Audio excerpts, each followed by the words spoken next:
दोस्तों आखिरकार दोनों सुपरस्टार को रवि किशन ने एक मंच पर लाकर खड़ा ही कर दिया। और दोस्तों रवि किशन कहीं ना कहीं अपने जुबान पर खड़े उतरे हैं। तो बताते हैं खबर पूरी जानकारी क्या है, लेकिन उससे पहले अगर आप इस चैनल पर नए हैं तो इस वीडियो को जगह लाइक और चैनल को सब्सक्राइब करना न भूलें।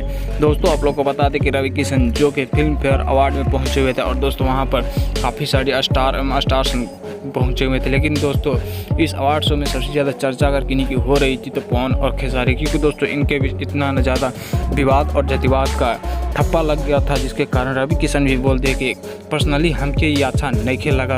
और दोस्त बता दें कि रवि किशन ने भावुक होकर पवन और खेसारी को समझाया कि आप लोग प्लीज़ ऐसा मत करिए। और दोस्तों रवि किशन ने यह भी कहा कि आप लोग का तो नाम विदेशों में खिलता है और दोस्तों अब आप लोग को ये सब जरूरी नहीं है। आप लोग से हम यही विनती करते हैं कि आप लोग भाईचारा बना कर रखें और कहीं ना कहीं इससे भोजपुरी इंडस्ट्री का उत्थान होगा। और दोस्तों भोजपुरी इंडस्ट्री में जितना भी उत्थान होगा पवन खेसारी कर सकते हैं, क्योंकि दोस्तों पवन खेसारी की आने वाली फिल्म संघर्ष 2 और हर हर गंगे जो कि बहुत बजट में बनाई गई है। और दोस्तों इस फिल्म के बारे में बोला जाए तो कहीं ना कहीं पवन और खेसारी बहुत ज़्यादा इच्छुक हैं इस फिल्म को रिलीज करने के लिए, और कहीं ना कहीं इस फिल्म को देखने के लिए जनता भी इच्छुक है। तो आप लोग क्या करना चाहते हैं कमेंट बॉक्स में ज़रूर लिखें।